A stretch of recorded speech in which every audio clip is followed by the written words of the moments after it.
नमस्कार, आप देख रहे हैं हरिभूमि टीवी। आज हम एक बेहद अहम और सनसनीखेज खबर पर बात करेंगे जिसने भारत और पाकिस्तान दोनों में हलचल मचा दी है। आतंकी संगठन जैश ए मोहम्मद ने पहली बार सार्वजनिक रूप से ये स्वीकार किया है कि उसने सरगना मौलाना मसूद अजहर के परिवार के कई सदस्य भारत की एक बड़ी कार्रवाई में मारे गए हैं। इस ऑपरेशन का नाम था ऑपरेशन सिंदूर, जिसे भारत ने 22 अप्रैल को पहलगाम में हुए आतंकी हमले के जवाब में अंजाम दिया था।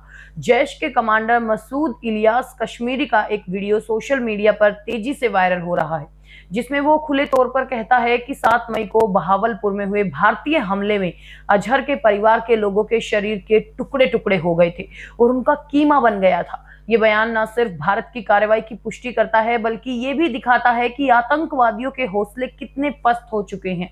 इस हमले में बहावलपुर समेत पाकिस्तान के अंदर 9 आतंकी ठिकानों को निशाना बनाया गया था। सैटेलाइट तस्वीरों से भी इन ठिकानों, खासकर एक मस्जिद के गुंबद और आसपास की इमारतों को हुए गंभीर नुकसान की पुष्टि हुई।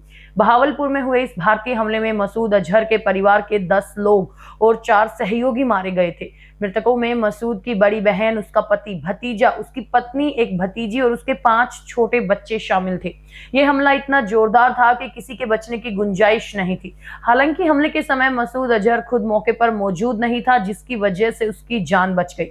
रिपोर्ट्स बताती हैं कि पाकिस्तान को पहलगाम हमले के बाद भारत की तरफ से ऐसे जवाबी हमले का अंदेशा था, इसलिए माना जा रहा है कि मसूद को पहले ही किसी सुरक्षित जगह पर शिफ्ट कर दिया गया था। मसूद अजहर सालों से बहावलपुर के चौक आजम इलाके में मरकज सुभानअल्लाह नामक कैंपस में रह रहा था और 2011 तक ये एक साधारण मस्जिद थी, लेकिन बाद में इसे आतंकियों के प्रशिक्षण केंद्र के रूप में विकसित किया गया। सैटेलाइट इमेजेस के मुताबिक ये पूरा इलाका 18 एकड़ में फैला हुआ था। 2019 के पुलवामा हमले के बाद जैश ए मोहम्मद ने इसकी जिम्मेदारी ली थी, जिसके बाद भारत की मांग पर संयुक्त राष्ट्र ने मसूद को वैश्विक आतंकी घोषित किया था। अंतर्राष्ट्रीय दबाव बढ़ने पर पाकिस्तान ने दावा किया था कि उसने जैश के बहावलपुर मुख्यालय को अपने कब्जे में ले लिया, लेकिन रिपोर्ट्स बताती हैं कि पाकिस्तान ने मसूद अजहर की सुरक्षा और बढ़ा दी थी।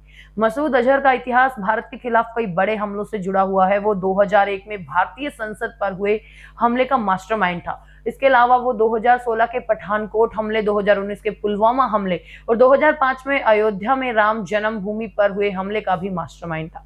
मसूद अजहर पहली बार 1994 में फर्जी पहचान के साथ श्रीनगर पहुंचा था और आतंकी गतिविधियों में शामिल होने के आरोप में उसे गिरफ्तार भी किया गया था, लेकिन 24 दिसंबर 1999 को काठमांडू से दिल्ली आ रहे एक भारतीय विमान को अजहर के भाई सहित दूसरे आतंकियों ने हाईजैक कर लिया था। आतंकियों ने यात्रियों के बदले मसूद अजहर सहित 3 आतंकियों को छोड़ने की मांग की और भारत सरकार को मजबूरन उनकी मांग माननी पड़ी। मसूद अजहर को रिहा कर दिया गया और वो पाकिस्तान भाग गया। चीन ने सालों तक यूएनएससी ने मसूद को वैश्विक आतंकी घोषित होने से बचाया। 2009 से लगातार चीन भारत के प्रस्तावों को सबूतों की कमी का हवाला देकर खारिज करता रहा। आखिरकार मई 2019 में चीन ने अपना अड़ंगा हटा दिया और यूएनएससी में मसूद को ग्लोबल टेररिस्ट घोषित कर दिया गया। ये भारत की एक बड़ी कूटनीतिक जीत थी। इस घटना से ये साफ है कि भारत अब आतंकवादियों पर उनके ठिकानों में घुसकर हमला करने से नहीं हिचकता। ये एक मजबूत और निर्णायक भारत की तस्वीर पेश करता है।